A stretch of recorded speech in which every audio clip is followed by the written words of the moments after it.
Assalamualaikum warahmatullahi wabarakatuh. Perkenalkan, nama saya Halo Sabri, saya dari Fisioterapi 2019.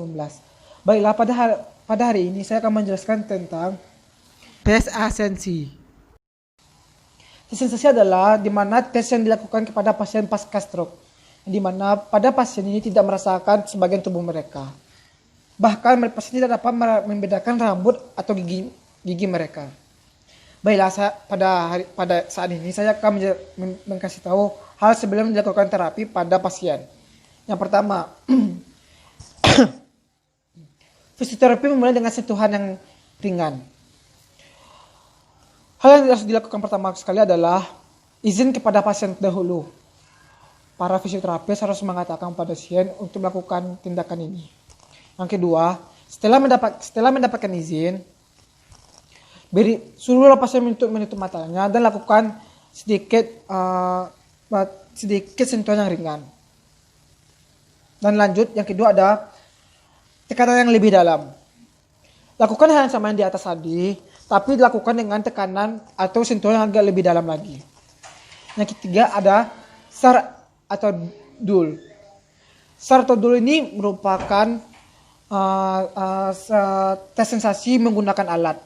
Contohnya menggunakan alat tumpul.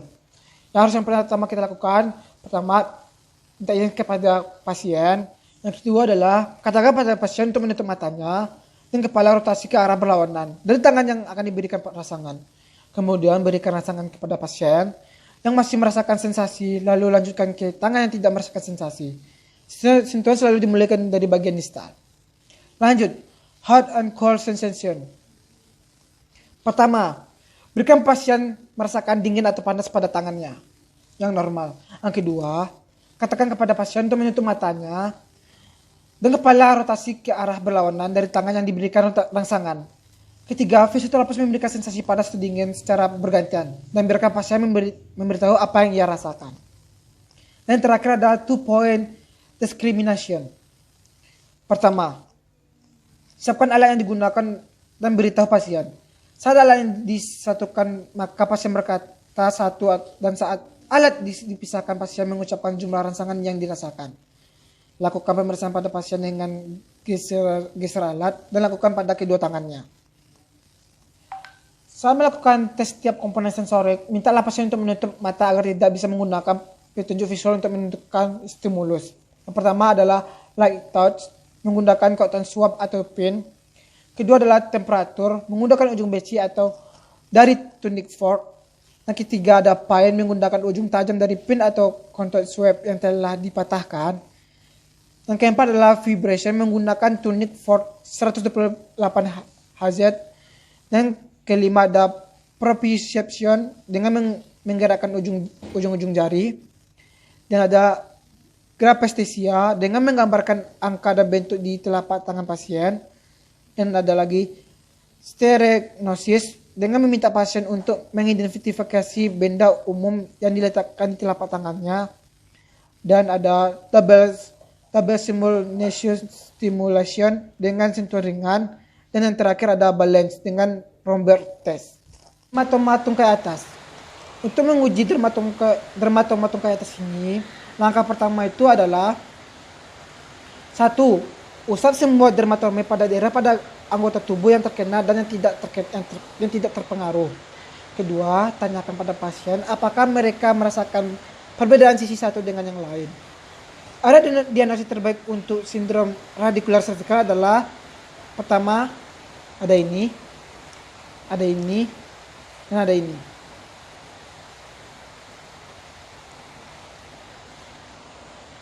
Lanjut ke langkah selanjutnya, yaitu dermatomatum ke bawah. Untuk melakukan tes dermatomatum ke bawah, langkah pertama yang dilakukan adalah gunakan kuas yang ada di ganggang palu refleks.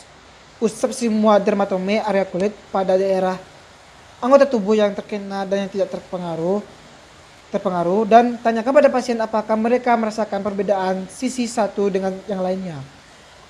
Diagnosis terbaik untuk pengujian sensori ekstremitas ini adalah ada ini, ada ini, ada ini, ada ini, ada ini, ada ini.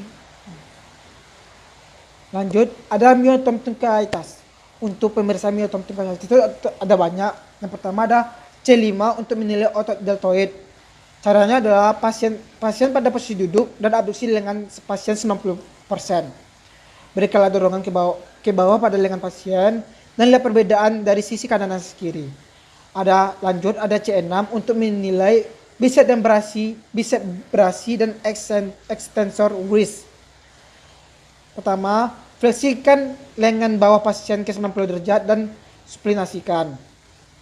Minta pasien untuk menahan tekanan ekstensi oleh kita. Periksa secara nyata perbedaan kekuatan kedua sisi. Lanjut, ada C6 untuk mengetes extensor wrist. Posisikan lengan bawah pasien menjadi pronasi. Posisikan kepala tangan menjadi sedikit ekstensi. Memberikan dorongannya pada wrist ke arah fleksi dan minta pasien untuk menahan. Periksa kelemahan dan perbandingan dengan sisi satunya. Lanjut, ada C7 untuk menilai bicep brasi dan flexor wrist. Fleksikan lengan bawah pasien ke 90 derajat dan supinasikan. Minta pasien untuk menahan dorongan fleksi dari kita. Periksa secara nyata perbedaan kedua sisi tersebut. Lanjut, ada C7 untuk mengetes flexor wrist. Posisikan tangan pasien secara supinasi. Posisikan kepala tangan ke sedikit fleksi. Dan lakukan tekanan ekstensi wrist. Minta pasien untuk menahan. Periksa kelemahan dan bandingkan dengan sisi satunya. Lanjut, ada C8 untuk mengetes abduksi polsis. Tahan lengan bawah pasien. Minta pasien untuk tahan tekanan abduksi di ibu jari. Periksa perbandingan dengan yang sisi lainnya. Lanjut, ada T1 untuk menilai first dorsal interosus.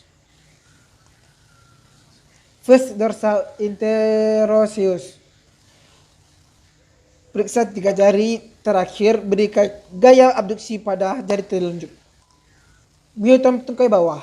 Pengujian myotom dan ekstremitas bawah ini dilakukan dengan pasien dalam posisi berbadan telentang. Seperti halnya penilaian sensorik, Anda harus membandingkan sisi yang terpengaruh dan tidak terpengaruh. Dan biasanya dilakukan fleksi hip, fleksi knie, dorsifleksi ankle, tambah supinasi, ekstensi jempol kaki, dan plantasi fleksi ankle. Upper limb dip tendon reflex. Penelitian refleks sebagai bagian penting dari pemeriksaan neurologis ketika mencurigai radikulopati sebagai refleks tendon dalam yang abnormal dalam membantu kita dalam mengidentifikasi patologis diskus. Yang terpenting dalam refleks ekstremitas atas yaitu refleks pada tendon bicep untuk level C5 sampai C6 dan refleks pada tendon tricep untuk level C7. Kita bisa mengurutkan kelas refleks dengan 5 grade skala. Skala 0, tidak ada respon atau abnormal. 1+1, sedikit respon. +2, respon cepat, itu sudah normal. +3, respon sangat cepat, bisa mungkin tidak normal. Dan +4, klonus atau pasti abnormal. Dan dilakukan kayak bicep tendon reflex, tricep tendon reflex. Lanjut, ada lower limb dip tendon reflex. Rasio kemungkinan positif yang dikumpulkan untuk semua komponen pemeriksaan neurologis berkisar antara 1,2 dan 1,26 sehingga temuan positif atau negatif tidak meningkatkan probabilitas protes sama sekali. Itulah sebabnya kami menghubungkan penelitian ini dengan nilai klinis yang agak lemah. Meskipun temuan ini itu masih alat terbaik yang kita miliki dalam penilaian fisik. Kita bisa menggunakan refleks dengan 5 grade skala. Yang pertama 0, tidak ada respon. +1, sedikit respon. +2, respon sedikit normal. +3, respon sangat cepat yang kemungkinan tidak normal. Atau +4, yang klonus yang pasti tidak normal, abnormal. Lanjut ke De Babinski sign of reflex. Yang harus kita lakukan pertama adalah otot deltoid. Pasien mengangkat kedua tangan sebesar 90%. Fisioterapi seolah menahan gerakannya. Kedua, otot bisep. Pasien dengan posisi ekstensi elbow melakukan gerakan fleksi. Fisioterapinya seperti menahan gerakan si pasien. Ketiga, ada wrist ekstensi. Letakkan tangan pasien di atas meja bagian ujung dan posisinya seperti melakukan gerakan pronasi. Lalu posisikan tangan fisioterapis dengan pergelangan tangan pasien. Tangan satunya lagi memegang kepala tangan si pasien sambil melakukan gerakan ekstensi, sedangkan tangan fisioterapi di pergelangan tangan pasien itu menahannya. Lanjut ada otot tricep. Tangan pasien dengan posisi ekstensi elbow, si fisioterapinya mendorong dari bawah sedangkan pasiennya menahan dorongan itu. Kelima adalah wrist fleksi. Letakkan tangan pasien di atas meja bagian ujung dengan posisi seperti melakukan gerakan supinasi. Lalu tangan fisioterapi bergilangan tangan pasien gunanya untuk menahan gerakan pasien dan tangan satunya lagi memegang kepala tangan pasien untuk membantu gerakan fleksi sehingga kelihatan otot pada wrist fleksi. Lanjut ada abduksi pollicis. Posisi wrist pasien vertikal dengan tangan fisioterapi memegang pergelangan tangan pasien dan tangan satu laginya memegang bagian punggung pasien dan melakukan sedikit gerakan abduksi dengan tahanan yang diberikan oleh si fisioterapis. Lanjut yang terakhir adalah press dorsal interosseous. Tangan fisioterapi memegang jari telunjuk, tangan satunya lagi menghandle jari lainnya agar tidak terjadi gerakan lainnya. Tangannya memegang jari telunjuk, menahan jari telunjuk untuk melakukan gerakan fleksi, tetapinya palangnya. Lanjut Glasgow Coma Scale.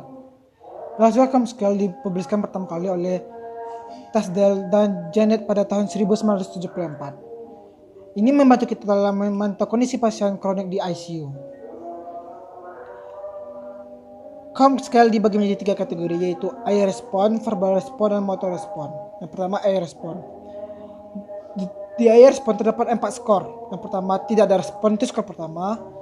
Mata terbuka karena rangsangan sakit, itu skor kedua. Mata terbuka karena adanya suara, itu skor ketiga. Dan mata terbuka secara spontan, itu skornya 4. Lanjut ada verbal response. Verbal response, jika diberi pertanyaan di manakah kamu, dia akan menjawab seperti ini contohnya. Tidak ada respon, itu skornya 1. Atau itu skornya 2. Hotel atau kantor, itu skornya 3.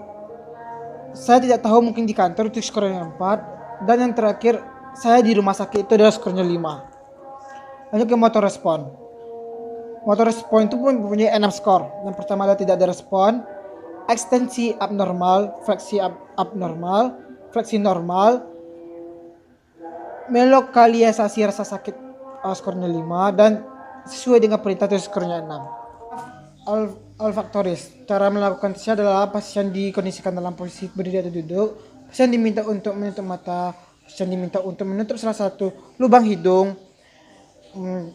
Terus pasien diberikan alkohol kepada lubang hidung dan minta penjelasan kepada pasien apakah berbeda baunya atau tidak. Kedua, saraf optikus. Cara pengujiannya ada 3. Pertama, menguji ketajaman visual dapat dibantu dengan bagan tanda Snell atau vlog dengan cara meminta pasien untuk berdiri 3 atau 6 meter dari grafik yang tergantung untuk digunakan sebagai pemeriksa mata secara individual. Terus pasien diminta untuk menutup salah satu mata dengan menggunakan satu tangan. Jika pasien menggunakan kacamata atau kontak lensa, maka barang tersebut digunakan saja. Pasien diminta untuk membaca tulisan yang berada di chart tersebut secara berturut. Kedua, ada pengujian lain dapat dilakukan, yaitu sebagai berikut. Minta pasien untuk duduk berhadapan dengan pemeriksa. Meminta pasien untuk melihat pemeriksa secara lurus dan pemeriksa rentangkan kedua tangan lalu gerakan satu jari pada masing-masing tangan untuk melihat respon pasien berupa petunjukkan tangan mana yang jarinya bergerak. Dan ada pengujian terakhir, itu pengujian refleks pupil mata. Sebagai berikut, meminta pasien untuk mengangkat satu tangan dan menempelkan tangan di depan hidung. Sinari salah satu mata pasien dengan senter, lalu lihatlah apakah pupil mata pasien mengecil atau tidak. Lakukan pada kedua mata secara bergantian. Pergerakan mata dikontrol oleh 3 saraf kranial, yaitu oculomotor nerve, trochlear nerve, dan abducens nerve. Ada terdapat 3 pemeriksaan mata pada pasien, yaitu dengan cara melihat pupil, refleks akrodomasi, dan movement atau pergerakan mata. Lanjut ada trigeminal nerve, memiliki 3 cabang, yaitu bagian ophthalmic, bagian maksila, dan bagian medula. Pemeriksaannya itu ada beberapa pemeriksaan. Yang pertama adalah pemeriksaan inervasi sensoris, kedua pemeriksaan refleks kornea, ketiga pemeriksaan pergerakan bagian mandibular, dan keempat ada pemeriksaan refleks rahang bawah yang berlebihan. Itu ada lanjut lagi kelumpuhan saraf wajah alur nasal labial atau penyebab wajah kelihatan lebih tua daripada umurnya. Para pasien untuk diminta untuk menutup mata dengan ketat ketika kita mencoba untuk memaksa mereka membuka otot di wajah, maka itu dapat digunakan untuk menunjukkan gigi mereka tersenyum atau mengeluarkan otot pada pipi. Lanjut ada vestibulocochlear. Prosedur tesnya itu ada pertama pasien dalam keadaan duduk, kedua tutup salah satu telinga, ketiga beri jarak sekitar 60 cm dari telinga yang terbuka. Mintalah pasien untuk menyebutkan ulang angka-angka yang kita sebutkan ketika memberi jarak sekitar 60 cm dari telinga. Dan terus yang kelima, ulangi prosedur pada telinga yang lain. Lanjut ada glossopharyngeal dan vagus nerve. Prosedurnya itu ada beberapa cara. Yang pertama, biasanya pasien mengelus sulit menelan. Perintahkan pasien untuk minum dan dapat menjadi salah satu asesmen. Lanjut, ketika kita mengira tidak ada hambatan atau kesulitan saat menelan, saat kamu meminta pasien untuk meminum, lebih lanjutnya minta pasien untuk membuka mulut dengan lebar dan mengatakan "ah". Persalah apakah uvula terangkat dan persalah kesimetrisan langit-langit pada mulut juga. Setelah itu persalah suara dan batuk pasien. Suara serak atau batuk bovin dapat mengidentifikasi impairment dari vagus nerve karena ketidaksempurnaan penutupan dari vocal cords membuat mereka suara bergaung. Setelah itu, refleks muntah dapat diperiksa menggunakan pendekatan lidah yang menyentuh bagian belakang lidah saat kedua sisi dan ceklah refleks muntah tersebut. Saraf aksesori. Pemeriksaan ini dapat dengan cara memeriksa daerah leher. Atau kalau tidak, dengan memintanya untuk mengangkat bahu dan untuk tidak membiarkan Anda mendorong bahu ke bawah. Ini untuk menilai trapezius. Dan bisa juga untuk memutar kepala ke dua arah melawan perlawanan Anda. Saraf kranial. Tes ini dapat dilakukan dengan menguji kekuatan lidah dengan meminta pasien untuk menjulurkan lidah pada sisi pipi dengan Anda menekannya.